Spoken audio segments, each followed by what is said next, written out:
Well, it's another long run Sunday, and you might be like, why do you do long runs?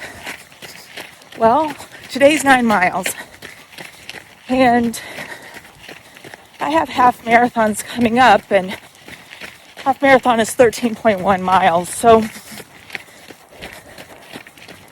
having to get the miles on the feet and getting going is an important part, and I am using Runna for my training, and as part of their protocol,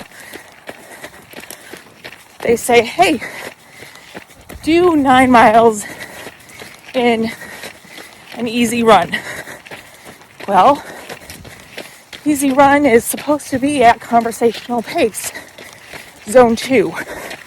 So getting your heart rate up there, but not like I was last week with running. And even though I'm already breathing hard, I am just starting to get going. So the heart rate's getting up. This part of the trail is a hill. And so being able to start out your run hill and then being able to go from there is something that takes a little bit. Usually the first mile is this pace of trying to get the breathing under control. Usually I'm not talking. I promise you I'm not going that fast. So it's just about being able to start. As I'm starting out this trail again this morning, I purposely drove to the trailhead myself this morning. Normally I have my husband drop me off on some point on the trail that associates with the number of miles I'm doing, and then he picks me up at the trailhead I'm running to. But as I got thinking about my running journey over the last 5 years of being on this trail, I got to realize that this is really more than about getting the steps in. It's more about what has this journey of starting to do half marathons on a regular basis. If you would have known me 10, 15 years ago, 20, and would have been like, hey Jen, you're going to be running 9 miles for fun on Sundays, I would have laughed at you. I might even hit you. Okay, I wouldn't have hit you, but I would have thought you were crazy. There was no way I'd be doing that. I was the type of runner who had trouble with 2 miles. I had trouble with the mental piece. I had trouble with the physical piece.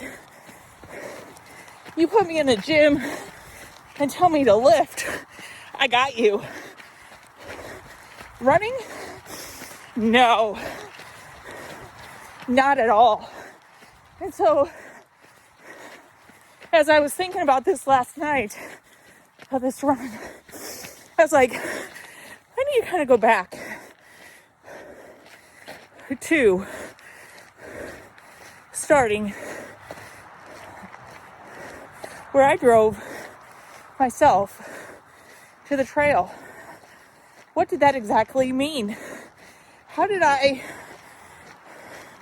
start to build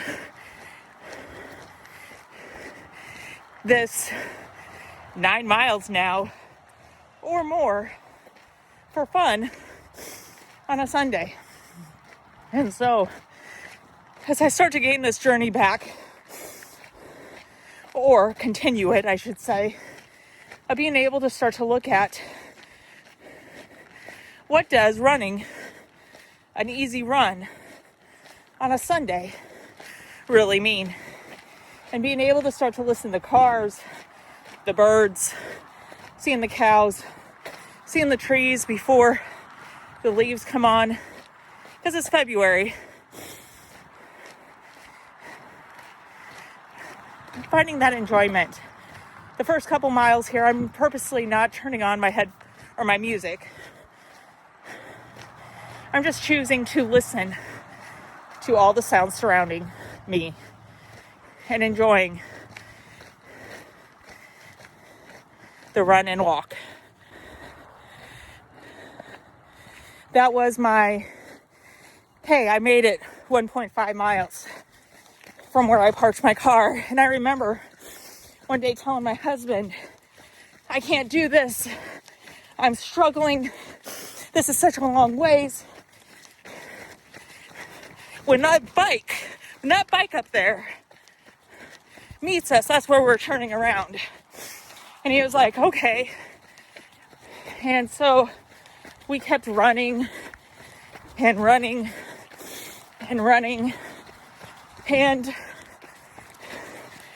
I soon realized, well, here, I'll show you when I get to. Unfortunately, it doesn't have the trash can like it did a couple years ago behind it that made it look like even more of a bicycle 5 years ago.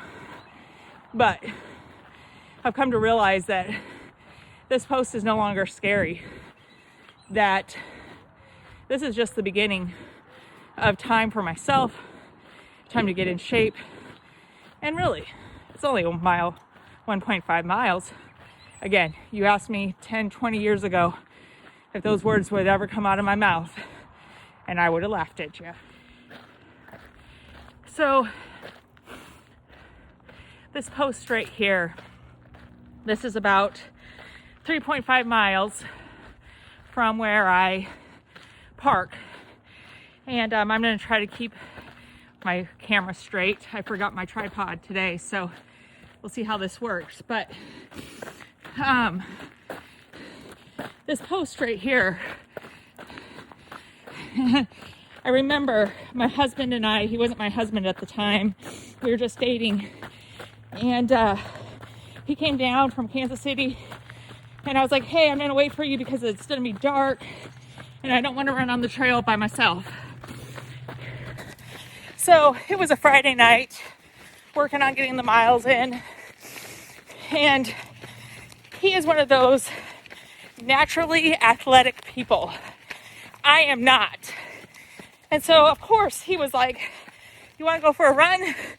Sweet. Which was, at the time, was like equivalent to his fast walking. And so, we ran down here.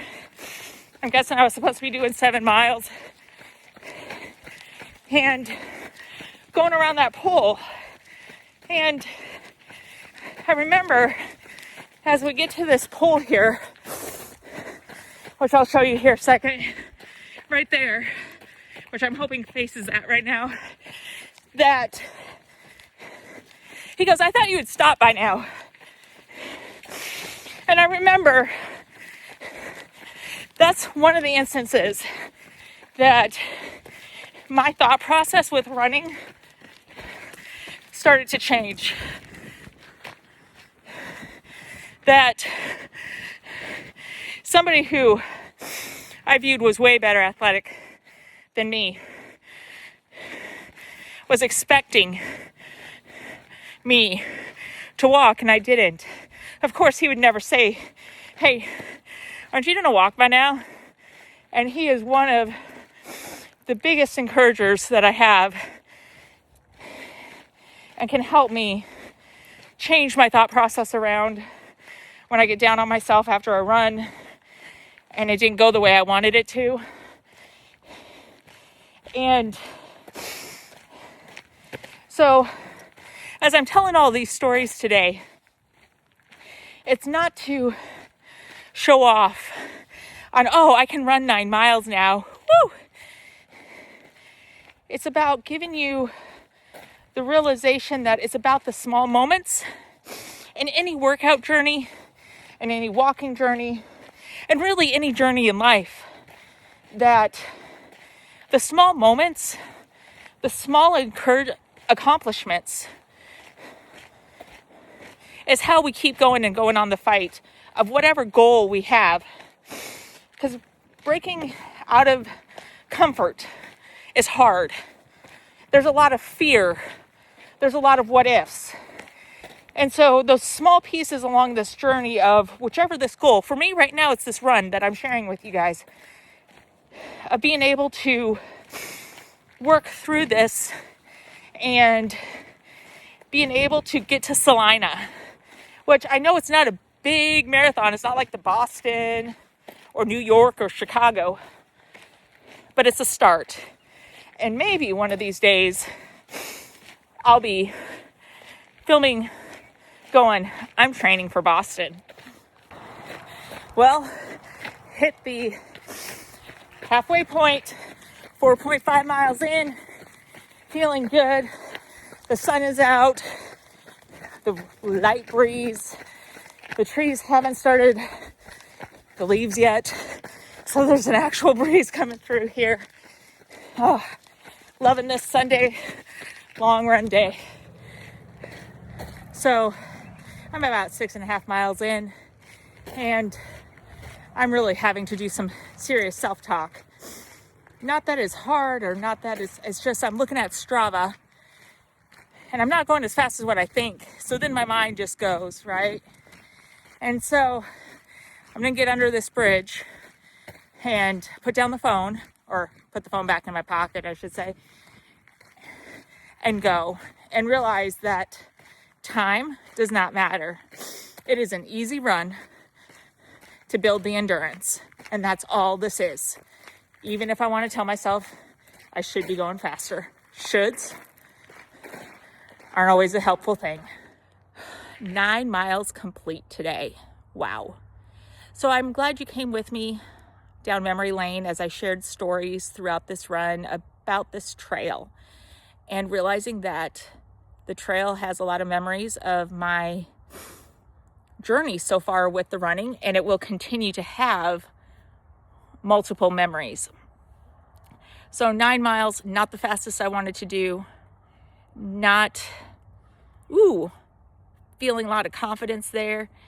But then I realized I took January and December as my, hey, give yourself a break months. Let your body heal months. I know I have a lot of races scheduled for 2026. So I changed my focus around a little bit.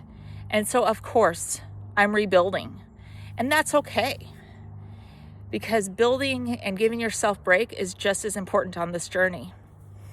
So, as I go back home and spend time with my husband and my son and think about this run today and drink a lot of water and get those electrolytes in, I thank you guys for joining me in on this journey. So I hope you get your steps in, whether they look like walking, jogging, running, or a sprinter, whatever those steps look like for you. And I hope that this helps you with continuing on your journey. See you next week. Oh, and I forgot. If you like this channel and want to see my 2026 journey, please like, subscribe, and let other average runners see this journey. Because that's how we tell YouTube that this is a good video. Thank you.